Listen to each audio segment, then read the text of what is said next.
Assalamualaikum warahmatullahi wabarakatuh. Nama saya Widya Anggraini. Saya akan menjelaskan materi tentang kredit.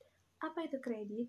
Kredit merupakan fasilitas keuangan yang memungkinkan seseorang atau suatu badan usaha meminjam uang untuk membeli suatu produk dan mengembalikannya dalam jangka waktu tertentu. Selanjutnya adalah unsur-unsur kredit. Ada 5 unsur-unsur kredit. Yang pertama adalah kepercayaan, yaitu suatu keyakinan si pemberi kredit bahwa kredit yang dipinjamkan akan dikembalikan. Yang kedua, kesepakatan. Kesepakatan ini dituangkan dalam suatu perjanjian di mana si pemberi kredit dan si penerima kredit menandatangani hak dan kewajibannya masing-masing. Yang ketiga adalah jangka waktu. Hal ini mencakup waktu pengembalian kredit yang telah disepakati. Yang keempat adalah resiko, yaitu resiko tertunggaknya tagihan kredit. Yang kelima adalah balas jasa, merupakan keuntungan atas pemberian kredit dalam bentuk bunga. Kemudian fungsi kredit. Yang pertama, kredit dapat memajukan arus tukar-menukar barang-barang dan jasa-jasa. Yang kedua, kredit dapat mengaktifkan pembayaran yang ideal. Yang ketiga, kredit dapat menjadi alat pembayaran yang baru. Yang keempat, kredit dapat menjadi pengendali harga.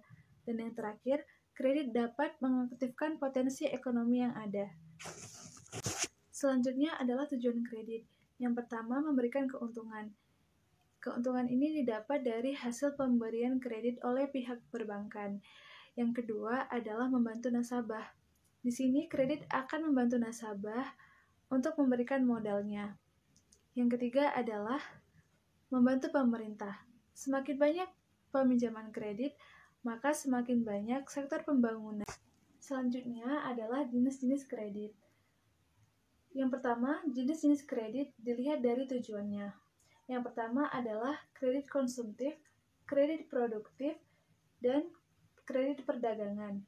Yang kedua adalah jenis-jenis kredit dilihat dari segi jangka waktu. Yang pertama adalah kredit jangka waktu pendek. Jangka waktunya berkisar paling lama 1 tahun. Yang kedua adalah jangka waktu menengah. Jangka waktunya itu sekitar 3 atau 5 tahun. Nah, yang ketiga adalah jangka waktu panjang. Jangka waktu kreditnya di atas 3 ataupun di atas 5 tahun. Yang ketiga, kredit dilihat dari segi jaminan, yaitu kredit dengan jaminan dan kredit tanpa jaminan. Dan yang terakhir, jenis kredit dilihat dari segi kualitasnya. Yang pertama, kredit lancar atau pas. Yang kedua, kredit dalam perhatian khusus atau special mention. Yang ketiga, kredit kurang lancar atau substandard. Yang keempat, kredit diragukan atau doubtful. Yang kelima, kredit macet atau loss.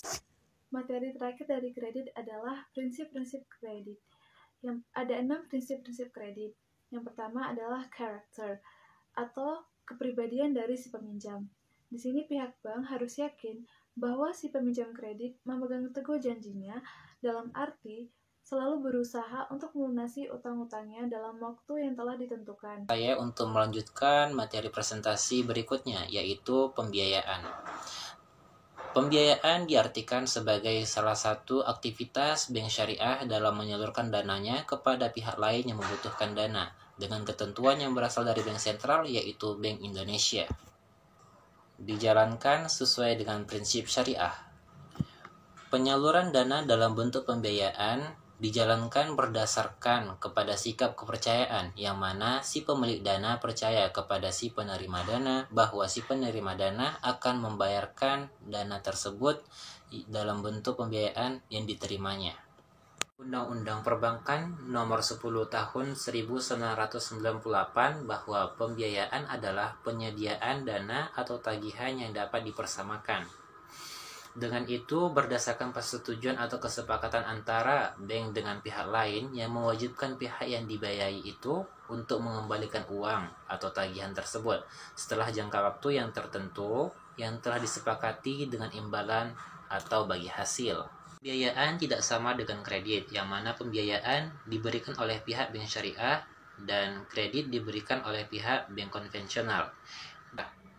Dalam perbankan syariah, pengembalian atau return atas pembiayaan tidak dalam bentuk bunga, akan tetapi dalam bentuk lainnya, sesuai dengan akad yang disediakan oleh bank syariah yang berkenaan. Bank syariah menyalurkan dananya kepada nasabah dalam bentuk pembiayaan yang sifatnya bukan utang piutang, melainkan merupakan investasi yang diberikan bank syariah kepada nasabah dalam melakukan usahanya. Sehingga dalam perbankan syariah tidak mengenal istilah kredit dan menjalankan aktivitasnya sebagaimana perbankan konvensional. Karenanya, perbankan syariah memiliki skema yang berbeda dengan perbankan syariah dalam menyalurkan dananya kepada pihak nasabahnya. Adapun unsur-unsur pembiayaan antara lain: 1. Bank syariah, yaitu sebagai badan usaha yang memberikan pembiayaan kepada pihak lain yang membutuhkan dana. Kemudian mitra usaha, yaitu pihak yang mendapatkan pembiayaan dari pihak bank syariah atau pengguna dana yang disalurkan oleh bank syariah. Pun fungsi pembiayaan antara lain: 1. Meningkatkan daya fungsi uang, yang mana para penabung menyimpan uangnya dalam bentuk giro atau tabungan dalam persentase tertentu, yang jumlah tersebut akan ditingkatkan kegunaannya oleh pihak bank untuk usaha yang produktif. Assalamualaikum warahmatullahi wabarakatuh. Nama saya Raisa Mutia Syahrani Hasibuan. Di sini saya akan menjelaskan tentang produk penyaluran dana perbankan syariah. Dalam menyalurkan dana yang telah berhasil dihimpun bank syariah dapat berupa: yang pertama, pembiayaan al-mudharabah. Pembiayaan al-mudharabah, bank syariah dapat menyediakan pembiayaan modal investasi atau modal kerja sampai 100%, sedangkan nasabah menyediakan usaha dan manajemennya. Profit sharing melalui perjanjian yang sesuai dengan proporsinya. Misalnya 70% banding 30%, artinya 70% dari keuntungan akan diambil pengelola, nasabah, dan 30% untuk penyedia dana. Yang kedua, pembiayaan al-musyarakah. Pada pembiayaan al-musyarakah, bank dapat memberikan pembiayaan sebagian dari modal nasabah atau mitra, dan pihak bank akan dilibatkan dalam manajemennya. Profit loss sharing berdasarkan perjanjian yang telah disepakati, misalnya 50% dibanding 50%. Yang ketiga, pembiayaan al-murabahah atau penjualan dengan tambahan untung.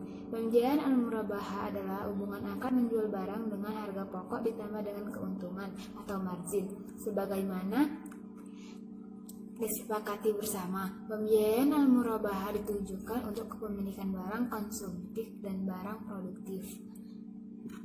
Keempat, pembiayaan al-bai'u bitaman ajil atau penjualan dengan pembayaran tangguh. Pembiayaan al-bai'u bitaman ajil pada prinsipnya sama dengan pembiayaan al-murabahah. Bedanya hanya pada cara pelunasan hutang. Pada pembiayaan bai'u bitaman ajil, pelunasan hutang oleh nasabah dibayar secara tangguh atau diangsur. Yang kelima, bai'iyah salam. Bai'iyah salam adalah kontrak jual beli di mana harga barang yang diperjualbelikan dibayar di muka, sedangkan penyerahan barang dilakukan kemudian.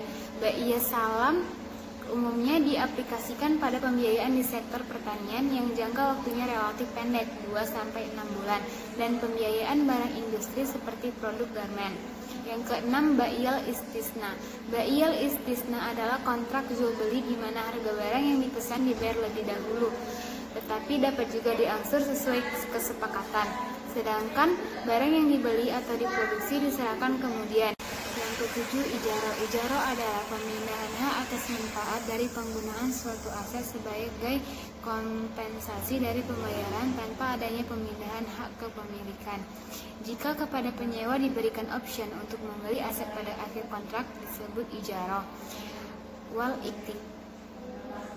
iktimak. Yang ke-8 itu fardul hasan. Fardul hasan adalah menyediakan fasilitas pembiayaan kepada pihak-pihak yang patut mendapatkan sesuai dengan syariah. Secara syariah, nasabah hanya berkewajiban membayar kembali pokok pinjamannya. Bank syariah tidak berhak mendapat tambahan apapun melebihi pokok pinjaman, meskipun secara syariah membolehkan nasabah untuk memberikannya atas dasar keikhlasan.